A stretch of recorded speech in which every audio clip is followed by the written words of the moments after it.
ಕೆಲವು ರೇಖೆಗಳು ನಮಗೆ ಒಳ್ಳೆಯದನ್ನು ತಂದುಕೊಡುತ್ತೆ, ಧನಾಭಿವೃದ್ಧಿಯನ್ನು ಮಾಡುತ್ತೆ, ಬೇಕಾದಷ್ಟು ಸೌಕರ್ಯಗಳನ್ನು ನಾವು ಬಯಸಿದಂತಹ ಜೀವನವನ್ನು ನಮಗೆ ಕೊಡುತ್ತದೆ. ಹಾಗೆಯೇ ಅದೇ ರೇಖೆಗಳು ಸ್ವಲ್ಪ ವ್ಯತ್ಯಾಸವಾದರೆ ಕಷ್ಟಗಳನ್ನು ತಂದುಕೊಡುತ್ತದೆ, ನಷ್ಟಗಳನ್ನು ತಂದುಕೊಡುತ್ತದೆ. ಆ ರೇಖೆಗಳು ಯಾವ ರೀತಿ ಇರುತ್ತೆ, ಯಾವ ರೇಖೆಗಳನ್ನು ನಾವು ನೋಡಿ ಅದನ್ನು ತಿಳಿದುಕೊಳ್ಳಬೇಕು. ಜೀವನದಲ್ಲಿ ಅಭಿವೃದ್ಧಿಯನ್ನು ತರುವಾಗ ಆ ರೇಖೆ ಯಾವ ರೀತಿ ಇರುತ್ತದೆ, ಅದು ಅದೇ ರೇಖೆ ನಷ್ಟವನ್ನು ಸಮಸ್ಯೆಯನ್ನು ತಂದೊಡ್ಡುವಾಗ ಯಾವ ರೀತಿ ಇರುತ್ತದೆ. ಮನೆಯಲ್ಲಿ ಗಲಾಟೆ, ಸಾಲದವರ ಕಾಟ ಎಲ್ಲವೂ ಮನುಷ್ಯನನ್ನು ಕಾಡಲಾರಂಭಿಸುವಂತಹ ಸ್ಥಿತಿಯಲ್ಲಿ ಬರುವಂತಹ ಕೆಲವು ರೇಖೆಗಳಿವೆ. ಅಂಥ ರೇಖೆಗಳ ಬಗ್ಗೆ ತಿಳಿದುಕೊಳ್ಳಬೇಕು. ಈ ರೇಖೆಗಳಿಗೂ ಹಸ್ತದಲ್ಲಿನ ಪರ್ವಗಳಿಗೂ ತುಂಬ ಹತ್ತಿರ ಸಂಬಂಧ ಇದೆ. ಆ ಸಂಬಂಧಗಳು ಹೇಗೆ ರೀತಿ ಇರುತ್ತಂದರೆ ಒಂದಕ್ಕೊಂದು ಸೇರಿಕೊಂಡು ಜೀವನದಲ್ಲಿ ಅಭಿವೃದ್ಧಿಯನ್ನು ತರುತ್ತದೆ, ಸುಖ ಸಂಸಾರವನ್ನು ನಡೆಸಲು ಸಾಧ್ಯವಾಗುತ್ತದೆ, ದಾಂಪತ್ಯ ಜೀವನ ಸುಖವಾಗಿರುತ್ತದೆ. ಸ್ವಲ್ಪ ಹೆಚ್ಚು ಕಡಿಮೆ ಆಯಿತು ಅಂತ ಹೇಳಿ ಅದು ಕಷ್ಟ ಮತ್ತು ಸಮಸ್ಯೆಗಳು ಸಂಸಾರದಲ್ಲಿ ಎಲ್ಲವೂ ಸರಿ ಇರುವುದಿಲ್ಲ, ಅಂತಹ ಸ್ಥಿತಿಯನ್ನು ತಂದೊಡ್ಡುತ್ತದೆ. ನಮ್ಮ ಜೀವನದಲ್ಲಿ ನಮಗೆ ಬೇಕಾಗಿರೋದೇನು, ಹೆಚ್ಚಿನ ಐಶ್ವರ್ಯವನ್ನು ತಂದುಕೊಡುವಂಥ ರೇಖೆಗಳ ಬಗ್ಗೆ ತಿಳಿಯೋಣ. ಹಾಗೆಯೇ ಕಷ್ಟವನ್ನು ತಂದುಕೊಡುವಂತಹ ಕೆಲವು ಸೂಕ್ಷ್ಮವಾದ ವಿಚಾರಗಳನ್ನು ತಿಳಿದುಕೊಳ್ಳೋಣ. ಅಂತಹ ವಿಚಾರಗಳನ್ನು ಹಸ್ತದಲ್ಲಿ ನಾವು ಯಾವ ರೀತಿ ತಿಳಿದುಕೊಳ್ಳಬೇಕು, ಅಂತಹ ಸೂಚನೆಗಳು ಹೇಗಿರುತ್ತದೆ ಎಂಬ ವಿಚಾರಗಳನ್ನು ತಿಳಿದುಕೊಳ್ಳೋಣ. ಅದಕ್ಕಿಂತ ಮೊದಲು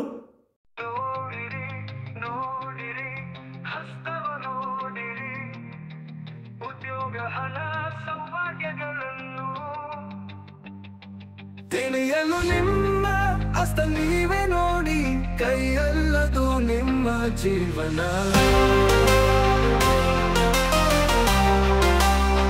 ಎಲ್ಲರಿಗೂ ನಮಸ್ಕಾರ. ಮಾಣಿಯ ಟೈಮ್ಸ್ ಯೂಟ್ಯೂಬ್ ಚಾನಲ್ಗೆ ನಿಮಗೆಲ್ಲರಿಗೂ ಸ್ವಾಗತ. ನಾನು ಆಗಲೇ ಹೇಳಿದೆ, ಜೀವನದಲ್ಲಿ ಕೆಲವು ಅಭಿವೃದ್ಧಿಯನ್ನು ತರುವಂತಹ ರೇಖೆಗಳಿರುತ್ತದೆ. ಅದು ಕೆಲವರು ಎಲ್ಲರ ಹಸ್ತದಲ್ಲೂ ಇರಬಹುದು, ಆದರೆ ಅದೇ ಹಸ್ತ, ಆ ರೇಖೆ ಅಥವಾ ಆ ಚಿಹ್ನೆ ಇದ್ದರೂ ಸಹ ಜೀವನದಲ್ಲಿ ಕಷ್ಟ ನಷ್ಟಗಳನ್ನು ತಂದುಕೊಡುತ್ತದೆ. ಅದರ ಸೂಚನೆ ಅದಾಗಿರುತ್ತದೆ. ಅದನ್ನು ತಿಳಿಯುವುದು ಹೇಗೆ? ಅದನ್ನು ತಿಳಿದುಕೊಂಡಾಗ ನಮ್ಮ ಜೀವನವನ್ನು ಯಾವ ರೀತಿ ವ್ಯವಸ್ಥೆ ಮಾಡಿಕೊಳ್ಳಬೇಕೆಂದು ನಮಗೆ ಗೊತ್ತಾಗುತ್ತೆ. ಆ ರೀತಿ ವ್ಯವಸ್ಥೆ ಮಾಡಿಕೊಂಡಾಗ ಬರುವ ಸಮಸ್ಯೆಗಳನ್ನು ಎದುರಿಸಿ ಸುಖ ಜೀವನವನ್ನು ನಡೆಸಲು ಸಾಧ್ಯವಾಗುತ್ತದೆ. ಹಾಗಾದರೆ ಅಂಥ ರೇಖೆಗಳು ಯಾವುದು? ಆ ರೇಖೆಗಳ ಬಗ್ಗೆ ಹೆಂಗೆ ತಿಳಿಯೋದು? ಕೆಲವರಿಗೆ ಅನಿಸುತ್ತೆ, ಈ ನನ್ನ ಹಸ್ತದಲ್ಲೂ ಅಂಥ ರೇಖೆಗಳಿದೆ, ನೀವು ಹೇಳಿದ್ದೆಲ್ಲ ರೇಖೆಗಳು ನನ್ನ ಹಸ್ತದಲ್ಲಿದೆ. ಆದರೆ ನೀವು ಹೇಳಿದಾಗೆ ಯಾವುದೂ ಸಾಧ್ಯ ಆಗ್ತಾ ಇಲ್ಲ. ಹಣಕಾಸಿನ ಸ್ಥಿತಿ ಉತ್ತಮಗೊಳ್ಳುತ್ತಾ ಇಲ್ಲ, ಮನೆಯಲ್ಲಿ ಸಮಸ್ಯೆಗಳು ನಿವಾರಣೆ ಆಗ್ತಾ ಇಲ್ಲ. ಯಾಕೆ ಹೀಗಾಗ್ತಾ ಇದೆ? ಅದಕ್ಕೆ ಇಂಥ ವಿಚಾರಗಳನ್ನು ನೀವು ತಿಳಿದುಕೊಳ್ಳಬೇಕು. ಇವತ್ತು ನಾನು ಆ ರೀತಿಯ ಕೆಲವು ವಿಚಾರಗಳನ್ನು ನಿಮ್ಮ ಜೊತೆ ಹಂಚಿಕೊಳ್ಳುತ್ತಿದ್ದೇನೆ. ಇಂತಹ ವಿಚಾರಗಳನ್ನು ಹೊತ್ತು ಬರುತ್ತಿರುವಂತಹ ಮಾಣಿಯ ಟೈಮ್ಸ್ ಯೂಟ್ಯೂಬ್ ಚಾನಲನ್ನು ನೀವು ಇನ್ನೂ ಸಬ್ಸ್ಕ್ರೈಬ್ ಮಾಡಿಲ್ಲವಾದರೆ ಈಗಲೇ ಕೆಳಗೆ ಕಾಣುವ ಸಬ್ಸ್ಕ್ರೈಬ್ ಎಂದು ಬರೆದಿರುವಲ್ಲಿ ಒಮ್ಮೆ ಕ್ಲಿಕ್ ಮಾಡಿ ಸಾಕು, ನೀವು ಸಬ್ಸ್ಕ್ರೈಬ್ ಆಗ್ತೀರಿ. ಅದೇ ರೀತಿ ಪಕ್ಕದಲ್ಲಿ ಕಾಣುವ ಗಂಟೆಯ ಚಿಹ್ನೆಯನ್ನು ಒಮ್ಮೆ ಕ್ಲಿಕ್ ಮಾಡಿದರೆ ಮಾಣಿಯ ಟೈಮ್ಸ್ ಯೂಟ್ಯೂಬ್ ಚಾನಲ್ ಯಾವುದೇ ಹೊಸ ವಿಡಿಯೋ ಅಪ್ಲೋಡ್ ಆಗಿಕೊಳ್ಳಿ ನಿಮ್ಮ ಮೊಬೈಲಿಗೆ ನೋಟಿಫಿಕೇಶನ್ ಬರುವುದರಿಂದ ನೀವು ಎಲ್ಲ ವಿಡಿಯೋವನ್ನು ನೋಡಿ ಹೆಚ್ಚು ವಿಷಯಗಳನ್ನು ತಿಳಿದುಕೊಳ್ಳಲು ಸಾಧ್ಯವಾಗುತ್ತದೆ. ಪ್ರತಿಯೊಂದು ವಿಡಿಯೋವನ್ನು ಆರಂಭದಿಂದ ಕೊನೆಯವರೆಗೂ ನೋಡಿದಾಗಲೇ ನಿಮಗೆ ಎಲ್ಲವೂ ಅರ್ಥವಾಗುವುದು. ಹಾಗೆಯೇ ಎಲ್ಲವನ್ನು ನೋಡಿ ಲೈಕ್ ಮಾಡಿ, ಶೇರ್ ಮಾಡಿ, ಪ್ರೋತ್ಸಾಹ ಕೊಡಿ. ಇದರಲ್ಲಿ ನಂಬಿಕೆ ಮತ್ತು ಆಸಕ್ತಿ ಇರುವವರಿಗಾಗಿ ಮಾತ್ರ ಈ ಕಾರ್ಯಕ್ರಮ. ಭವಿಷ್ಯ ತಿಳಿಯಬೇಕೆಂಬ ಕುತೂಹಲ ಇರುವವರು ಇದರಲ್ಲಿ ಕೊಟ್ಟಿರುವಂತಹ ಈ ವಾಟ್ಸಪ್ ನಂಬರ್ಗೆ ವಾಟ್ಸಪ್ ಮೆಸೇಜ್ ಮಾಡಿ. ಎಸ್ ಅಂತಾದರೂ ಕಳಿಸಿ, ಹಾಯ್ ಅಂತಾದರೂ ಕಳಿಸಿ, ಇಲ್ಲ ನನ್ನ ಭವಿಷ್ಯ ತಿಳಿಯಬೇಕಂತಾದರೂ ಕಳಿಸಿ. ಕೂಡಲೇ ನಿಮಗೆ ಏನು ಮಾಡಿದರೆ ನಿಮ್ಮ ಭವಿಷ್ಯವನ್ನು ತಿಳಿಯಲು ಸಾಧ್ಯ ಎಂಬುದನ್ನು ತಿಳಿಸುತ್ತೇವೆ. ನೀವು ಅದರಂತೆ ಮುಂದುವರಿದರೆ ನಿಮ್ಮ ನಿಖರವಾದ ಭವಿಷ್ಯವನ್ನು, ಹುಟ್ಟಿದಾಗಿನಿಂದ ಕೊನೆಯವರೆಗೆ ಏನೇನು ನಡೆಯುತ್ತೆ, ನಿಮ್ಮ ಸಮಸ್ಯೆಗಳೇನು, ಆ ಸಮಸ್ಯೆಗಳನ್ನು ನಿವಾರಿಸುವುದು ಹೇಗೆ ಮುಂತಾದ ಎಲ್ಲ ವಿಚಾರಗಳನ್ನು ತಿಳಿಸುತ್ತೇವೆ. ನೀವು ಮನೆಯಲ್ಲೇ ಕುಳಿತು ಎಲ್ಲವನ್ನು ತಿಳಿದುಕೊಳ್ಳಲು ಸಾಧ್ಯವಾಗುತ್ತದೆ. ನೋಡಿ, ಈಗ ನಾನು ಹೇಳಿದೆ ಯಾವ ವಿಚಾರ ಇವತ್ತು ನಾನು ಹೇಳ್ತಾ ಇದ್ದೀನಿ. ಕಳೆದ ಸಂಚಿಕೆಯಲ್ಲಿ ನಾನು ಗುರುಪರ್ವದ ಬಗ್ಗೆ ಹೇಳಿದ್ದೆ. ಈಗ ನಾನು ಮಂಗಳ ಪರ್ವದ ಬಗ್ಗೆ ಹೇಳ್ತಿದ್ದೇನೆ. ಮಂಗಳ ಪರ್ವ ನಿಮ್ಗೆ ಗೊತ್ತಿದೆ. ಮಂಗಳ ಪರ್ವ ಎಲ್ಲಿ ಬರುತ್ತೆ? ಮಂಗಳ ಪರ್ವ ಎರಡಿದೆ. ಇದು ಮಂಗಳ ಪರ್ವ ಒಂದು ಇಲ್ಲಿ ಚಂದ್ರ ಪರ್ವದ ಮೇಲೆ ಬರುತ್ತೆ ಒಂದು, ಹಾಗೂ ಈ ಗುರು ಪರ್ವದ ಕೆಳಗೆ ಮಂಗಳ ಪರ್ವ ಎರಡು. ಹೀಗೆ 2 ಮಂಗಳ ಪರ್ವ ಇದೆ. ಅದು ಕೆಲವು ಅದೃಷ್ಟದ ಸೂಚನೆಗಳನ್ನು ಕೊಡುತ್ತದೆ. ಯಾವ ರೀತಿ ಅದೃಷ್ಟದ ಸೂಚನೆ? ಈಗ ನೋಡಿ, ಈ ಮಂಗಳ ಪರ್ವ ಇಲ್ಲಿ ಇದೆ ಅಂತ ತಿಳ್ಕೊಳ್ಳಿ. ಇಲ್ಲಿ ಮಂಗಳ ಪರ್ವ ಇದ್ದರೆ ಇದರಿಂದ ಕೆಲವು ಲೈನ್ಗಳು ಈಗ ಹೋಗಿರುತ್ತದೆ, ಈಗ ಬಂದಿರುತ್ತದೆ, ಈಗ ಹೋಗಿರುತ್ತೆ. ಹೀಗೆ ಬಂದಿರುವಂಥ ಈ ರೀತಿಯ ಚಿಹ್ನೆಗಳು ಏನು ಮಾಡುತ್ತೆ? ಇಂತಹ ಇವರ ಮನೆಯಲ್ಲಿ ಹೊಂದಾಣಿಕೆಯ ಕೊರತೆ ಕಾಣಿಸುತ್ತದೆ. ಹೊಂದಾಣಿಕೆಯ ಕೊರತೆ ಕಾಣಿಸುತ್ತದೆ. ಸಮಸ್ಯೆಗಳು, ಸಂಸಾರದಲ್ಲಿ ಸಮಸ್ಯೆ, ಇಲ್ಲ ಅಕ್ಕಪಕ್ಕದವರೊಂದಿಗೆ ಸಮಸ್ಯೆ, ಅಥವಾ ಒಡ ಹುಟ್ಟಿದವರೊಂದಿಗೆ ಸಮಸ್ಯೆ, ಇಂತಹ ಸಮಸ್ಯೆಗಳು ಬರುವ ಸಾಧ್ಯತೆ ಇದೆ ಎಂಬುದಾಗಿ ತಿಳ್ಕೊಳ್ಳಬೇಕು. ಹಾಗೆ ನೋಡಿ, ಇದು ಇನ್ನೊಂದು, ಇದರಿಂದ ಮಂಗಳ ಪರ್ವದಿಂದ ಹೀಗೆ ಗುರುಪರ್ವಕ್ಕೆ ಹೋಗಿದ್ದರೆ ಇವರು ಕಷ್ಟಪಟ್ಟು ಕೆಲಸ ಮಾಡಿ ತಾವು ಅಂದುಕೊಂಡ ಗುರಿಯನ್ನು ಸಾಧನೆ ಮಾಡುತ್ತಾರೆ. ಇವರಿಗೆ ಜೀವನದಲ್ಲಿ ಸುಖ ಸಂತೋಷವು ದೊರೆಯುತ್ತದೆ. ಆದರೆ ಆರಂಭದಲ್ಲಿ ಹೆಚ್ಚು ಕಷ್ಟಪಡಬೇಕಾಗುತ್ತದೆ, ಶ್ರಮ ಪಡಬೇಕಾಗುತ್ತದೆ. ಆವಾಗ ಅವರಿಗೆ ಜೀವನದಲ್ಲಿ ಯಶಸ್ಸು, ಅಭಿವೃದ್ಧಿ ಆಗುತ್ತದೆ. ಅಂದರೆ ಕಷ್ಟಪಟ್ಟು ದುಡಿದಾಗ ಅವರಿಗೆ ಜೀವನಾಭಿವೃದ್ಧಿ ಆಗುತ್ತದೆ ಎಂಬುದು. ಈಗ ನೋಡಿ, ಅದೇ ರೀತಿ ಇನ್ನೊಂದು ನಾವು ನೋಡೋದಾದರೆ, ಈಗ ಈ ಮಂಗಳ ಪರ್ವ ಇದೆಯಲ್ಲ, ಈ ಮಂಗಳ ಪರ್ವದಿಂದ ಹೊರಟಂತಹ ರೇಖೆಗಳು ಹೀಗೆ ಇಲ್ಲಿ ಬಂದು ಹೀಗೆ ಥರ ಇಂಟು ಥರ ಆಗಿದ್ದರೆ, ಅಥವಾ ಇಲ್ಲೂ ಆಗ್ಬೋದು, ಹೀಗೆ ಬಂದು ಹೀಗೆ ಇಂಟು ಥರ ಮಂಗಳದಿಂದ ಹೊರಟಂಥ ಈ ರೀತಿಯ ಇಂಟು ಥರ ಎಲ್ಲಿ ಬೇಕಾದ್ರೂ ಇಲ್ಲಿಯೂ ಇಂಟು ಆಗ್ಬೋದು, ಅಥವಾ ಇಲ್ಲಿ ಇಂಟು ಆಗ್ಬೋದು. ಈ ಇಂಟು ಥರ ಬಂದಿದ್ದರೆ ಇವರ ಜೀವನ ತುಂಬ ಕಷ್ಟದಲ್ಲಿರುತ್ತದೆ. ಕಷ್ಟಪಡಬೇಕು, ಜೀವನ ಪರ್ಯಂತ ಕಷ್ಟಪಡಬೇಕಾಗುತ್ತದೆ. ಹಾಗಂತ ಇದನ್ನು ನಾವು ತಿಳಿಸ್ಬೋದು. ಹೆಂಗಿದ್ದರೆ, ಈ ಮಂಗಳ ಪರ್ವದಿಂದ ಬಂದಂತಹ ರೇಖೆಗಳು ಈ ರೀತಿ ಇದ್ದರೆ ಇಂಟು ಆಗಿದ್ದರೆ ಅವರು ಜೀವನ ಪರ್ಯಂತ ಕಷ್ಟಪಡುವಂತಹ ಸ್ಥಿತಿ ಬರುತ್ತದೆ ಎಂದು ತಿಳಿಯಬೇಕು.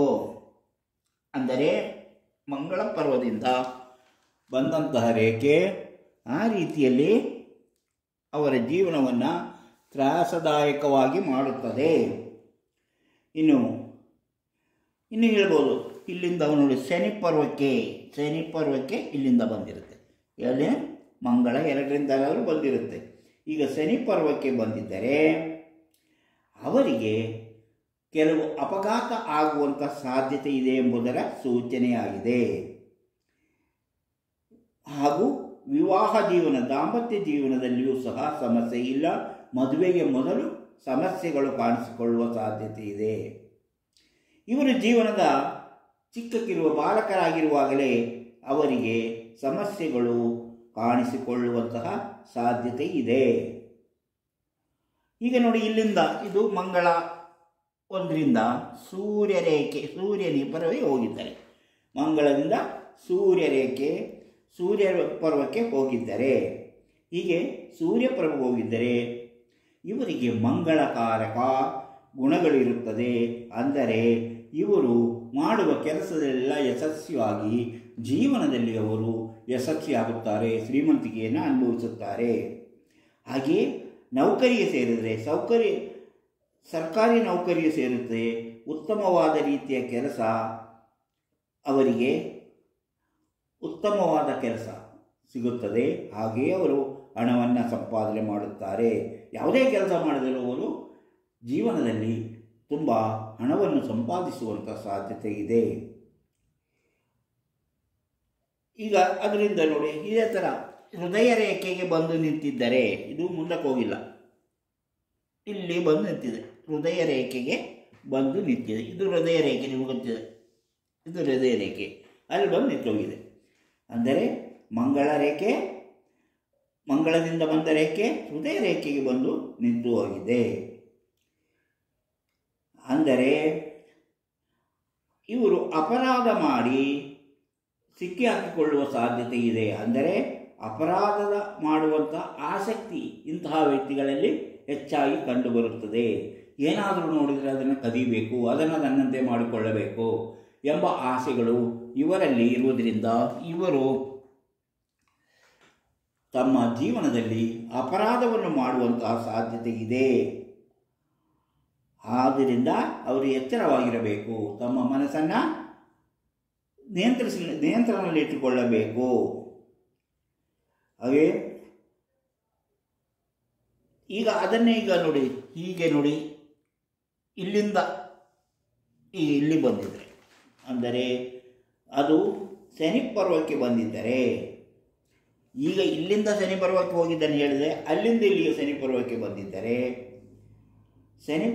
ಬಂದಿದ್ದರೆ ಇವರು ಸಾಲ ಮಾಡಿ ಸಿಕ್ಕಿ ಹಾಕಿಕೊಂಡು, ಅಂದರೆ ಸಾಲ ತೀರಿಸಲಾರದೆ ಅವರು ಕಾನೂನು ಬಾಹಿರವಾದ ಕೆಲಸಗಳಲ್ಲಿ ತೊಡಗುತ್ತಾರೆ.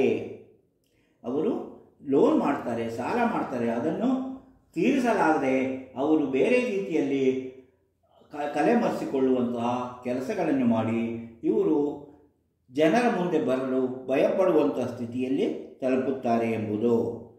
ಸೂರ್ಯ ಪರ್ವಕ್ಕೆ ಬಂದಿದ್ದರೆ ಅವರಿಗೆ ಎಲ್ಲ ರೀತಿಯಲ್ಲೂ ಒಳ್ಳೆಯದಾಗುತ್ತೆ. ಶನಿ ಪರ್ವಕ್ಕೆ ಬಂದಿದ್ದರೆ ಅದು ಅವರಿಗೆ ಅಪರಾಧ ಮಾಡಿ ಸಿಕ್ಕಿ ಹಾಕಿಕೊಳ್ಳುವಂತಹ ಸಾಧ್ಯತೆ ಇದೆ. ಈಗ ಇದೆಲ್ಲವೂ ಆಯಿತು.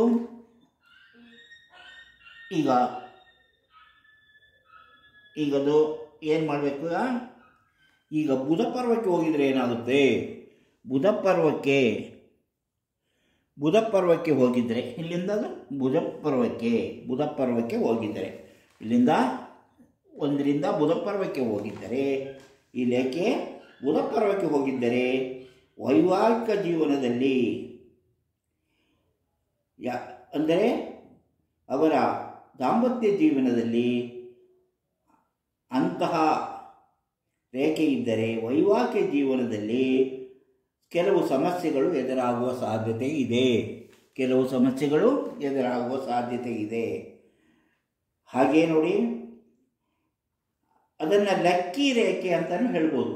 ವೈವಾಹಿಕ ಜೀವನದಲ್ಲಿ ಸಮಸ್ಯೆಗಳಿದ್ದರೂ ಸಹ ಅವರಿಗೆ ವ್ಯಾಪಾರ ವ್ಯವಹಾರದಿಂದ ಹೆಚ್ಚು ಲಾಭವಾಗುವಂತಹ ಸೂಚನೆ ಅದಾಗಿದೆ ಎಂದು ತಿಳಿಯಬೇಕು. ವ್ಯಾಪಾರ ವ್ಯವಹಾರದಿಂದ ಲಾಭವಾಗುವಂಥ ಸೂಚನೆ ಅದಾಗಿದೆ ಎಂದು ತಿಳಿಯಬಹುದು. ಅದೇ ರೀತಿ ಆಯುಷ ರೇಖೆಗೆ ಬಂದಿದ್ದರೆ, ಇದು ಆಯುಷ ರೇಖೆ ನಿಮಗೆ ಗೊತ್ತಿದೆ, ಇದು ಆಯುಷ ರೇಖೆ. ಈ ಆಯುಷ ರೇಖೆಗೆ ಬಂದಿದ್ದರೆ ಯಾವುದು? ಮಂಗಳ ಪರ್ವ. ಆಯುಷ ರೇಖೆಗೆ ಬಂದಿದ್ದರೆ ಅವರು ಹೆಚ್ಚಿನ ಅದೃಷ್ಟವಂತರೆಂದೇ ಹೇಳಬಹುದು. ಅವರ ಜೀವನದಲ್ಲಿ ಯಶಸ್ಸು. ಆಯುಷ ರೇಖೆಗೆ ಬಂದಿದ್ದರೆ ಅವರು ಲಕ್ಕಿ ಮನುಷ್ಯ, ಅಂದರೆ ಅದೃಷ್ಟವಂತರು ಎಂದು ಹೇಳಬಹುದು. ಈಗ ಅದೇ ರೀತಿ ಶುಕ್ರ ಪರ್ವಕ್ಕೆ ಬಂದಿದ್ದರೆ, ಶುಕ್ರ ಪರ್ವಕ್ಕೆ ಬಂದಿದ್ದರೆ ಹೆಚ್ಚಿನ ಲಾಭ ನಿರೀಕ್ಷೆ ಮಾಡಬಹುದು. ಅವರ ಜೀವನದಲ್ಲಿ ಹೆಚ್ಚು ಅಭಿವೃದ್ಧಿಯಾಗುತ್ತದೆ. ಅವರು ಜೀವನದಲ್ಲಿ ಬಯಸಿದ್ದೆಲ್ಲವನ್ನು ತನ್ನದಾಗಿಸಿಕೊಳ್ಳುವಂತಹ ಸೂಚನೆ ಅದಾಗಿದೆ ಎಂದು ತಿಳಿಯಬಹುದು. ಈಗ ನೋಡಿ, ಅವರು ತಮ್ಮ ಆಸೆಗಳನ್ನು ಈಡೇರಿಸಿಕೊಳ್ಳುತ್ತಾರೆ. ಹಾಗೆಯೇ ಒಂದು ರೇಖೆ ಇಲ್ಲಿಂದ ಶನಿ ಪರ್ವಕ್ಕೆ ಹೋಗಿದ್ದರೆ, ಈ ರೇಖೆ ಹೀಗೆ ಬಂದು ಒಂದು ರೇಖೆ ಈಗ ಶನಿ ಪರ್ವಕ್ಕೆ ಹೋಗಿದ್ದರೆ ಅವರು ತಮ್ಮ ಎಲ್ಲ ರೀತಿಯ ವ್ಯವಹಾರಗಳಿಂದಲೂ ಹೆಚ್ಚು ಧನವನ್ನು ಸಂಪಾದನೆ ಮಾಡ್ತಾರೆ ಎಂಬ ಸೂಚನೆ. ಈ ರೇಖೆ ಹೀಗಿರುತ್ತದೆ, ಈ ರೇಖೆ ಹೀಗೋಗಿರುತ್ತದೆ. ಆಗ ಅವರು ತಮ್ಮ ಜೀವನದಲ್ಲಿ ಎಲ್ಲ ಬಯಕೆಗಳನ್ನು ಈಡೇರಿಸಿ ಉತ್ತಮ ಫಲವನ್ನು ಪಡೆಯುತ್ತಾರೆ ಎಂಬುದು ಈ ಮಂಗಳ ರೇಖೆಯ ಮುಖ್ಯವಾದ ಸೂಚನೆಯಾಗಿದೆ. ಈ ಮಂಗಳ ರೇಖೆ ಹೃದಯ ರೇಖೆಗೆ ಹೋಗಿದ್ದರೆ, ಹೃದಯ ರೇಖೆಗೆ ಹೋಗಿದ್ದರೆ, ಮಂಗಳ ಹೃದಯ ರೇಖೆ ಹೋಗಿದ್ದರೆ ಅದು ಅಂದರೆ ಹೃದಯ ರೇಖೆ ಆನಂದ ಹಾಗೂ ಅನುಕಂಪವನ್ನು ತೋರುವಂಥ ವ್ಯಕ್ತಿಯಾಗಿರುತ್ತಾರೆ. ಅವರಿಗೆ ಅನುಕಂಪ ತೋರುವಂತಹ ಒಂದು ವ್ಯಕ್ತಿತ್ವ ಅವರಿಗಿರುತ್ತದೆ ಎಂದು ತಿಳಿಯಬೇಕು. ಅಂದರೆ ಈ ಶುಕ್ಲ ಪರ್ವಕ್ಕೆ ಇವರು ಆಯುಷ ರೇಖೆಯಿಂದ ಬಂದಿದ್ದರೆ ಆಯಿತು. ಆದರೆ ನಾನು ಮೊದಲು ಹೇಳಿದೆ, ಇಲ್ಲಿ ಬಂದಾಗ ಏನಾಗುತ್ತೆಂಬುದು, ಆಯುಷ ರೇಖೆಗೆ ಬಂದಿದ್ದರೆ ಹೋಗಿದ್ದರೆ ಹೃದಯ ರೇಖೆಗೆ ಬಂದು ನಿಂತಿದ್ದರೆ ಅಪರಾಧ ಮಾಡುತ್ತಾರೆ ಎಂಬಂತಹ ಸೂಚನೆ ಇದೆ ಎಂದು ನಾನು ಮೊದಲು ಹೇಳಿದ್ದೆ. ಹಾಗೆಯೇ ಅವರಿಗಿದ್ದರೂ ಸಹ ಇವರು ಅನುಕಂಪ ಇರುವ ವ್ಯಕ್ತಿ ಎಂಬುದನ್ನು ತಿಳಿಸುತ್ತದೆ. ಅನುಕಂಪ ಇರುವ ವ್ಯಕ್ತಿ ಎಂದಾಗಿ ತಿಳಿಸುತ್ತದೆ. ಮೊದಲೇ ಹೇಳಿದೆ, ಇವರು ಶ್ರಮದಿಂದ ಶುಕ್ಲ ಪರ್ವಕ್ಕೆ ಬಂದಿದ್ದರೆ ಶ್ರಮದಿಂದ ಲಾಭವಾಯಿತು, ಸಮಸ್ಯೆಗಳು ಬರುವಂತಹ ಸಾಧ್ಯತೆಗಳು ಇದೆ. ಆದರೆ ಅವರ ಜೀವನದಲ್ಲಿ ಇವರು ಆಸೆ ಪಟ್ಟಿದ್ದೆಲ್ಲವನ್ನು ತಮ್ಮದಾಗಿಸಿಕೊಳ್ಳುವಂತಹ ಸಾಧ್ಯತೆ ಇದೆ ಎಂಬುದನ್ನು ತಿಳಿಸುತ್ತದೆ. ಹೀಗೆ ನಮ್ಮ ಮಂಗಳ ಪರ್ವದ 2 ಮಂಗಳ ಇದೆ. ಇಲ್ಲೊಂದು ಮಂಗಳ, ಇಲ್ಲೊಂದು ಮಂಗಳ. ಅದು ಮಂಗಳ 1, ಇದು ಮಂಗಳ 2, ಮಂಗಳ 2. ಹೀಗೆ ಈ ಮಂಗಳ ಪರ್ವದಿಂದ ಹೊರಟ ರೇಖೆಗಳ ಸ್ಥಿತಿ ವಿಶೇಷಗಳನ್ನು ನಾವು ಸ್ವಲ್ಪ ಮಟ್ಟಿಗೆ ತಿಳ್ಕೊಂಡಿದ್ದೆವು. ಇಂತಹ ವಿಚಾರಗಳನ್ನು ಹೊತ್ತು ಬರುತ್ತಿರುವಂತಹ ಮಾಣಿಯಾಕ್ ಟೈಮ್ಸ್ ಯೂಟ್ಯೂಬ್ ಚಾನಲ್ ನೀವು ಇನ್ನೂ ಸಬ್ಸ್ಕ್ರೈಬ್ ಮಾಡಿಲ್ಲವಾದರೆ ಈಗಲೇ ಕೆಳಗೆ ಕಾಣುವ ಸಬ್ಸ್ಕ್ರೈಬ್ ಎಂದು ಬರೆದಿರುವಲ್ಲಿ ಒಮ್ಮೆ ಕ್ಲಿಕ್ ಮಾಡಿ ಸಾಕು, ನೀವು ಸಬ್ಸ್ಕ್ರೈಬ್ ಆಗ್ತೀರಿ. ಅದೇ ರೀತಿ ಪಕ್ಕದಲ್ಲಿ ಕಾಣುವ ಗಂಟೆ ಹಚ್ಚಿಯನ್ನು ಒಮ್ಮೆ ಕ್ಲಿಕ್ ಮಾಡಿದರೆ ಮಾಣಿಯಾಕ್ ಟೈಮ್ಸ್ ಯೂಟ್ಯೂಬ್ ಚಾನಲ್ ಯಾವುದೇ ಹೊಸ ವಿಡಿಯೋ ಅಪ್ಲೋಡ್ ಆದ ಕೂಡಲೇ ನಿಮ್ಮ ಮೊಬೈಲಿಗೆ ನೋಟಿಫಿಕೇಷನ್ ಬರುವುದರಿಂದ ನೀವೆಲ್ಲ ವಿಡಿಯೋಗಳನ್ನು ನೋಡಲು ಸಾಧ್ಯವಾಗುತ್ತದೆ.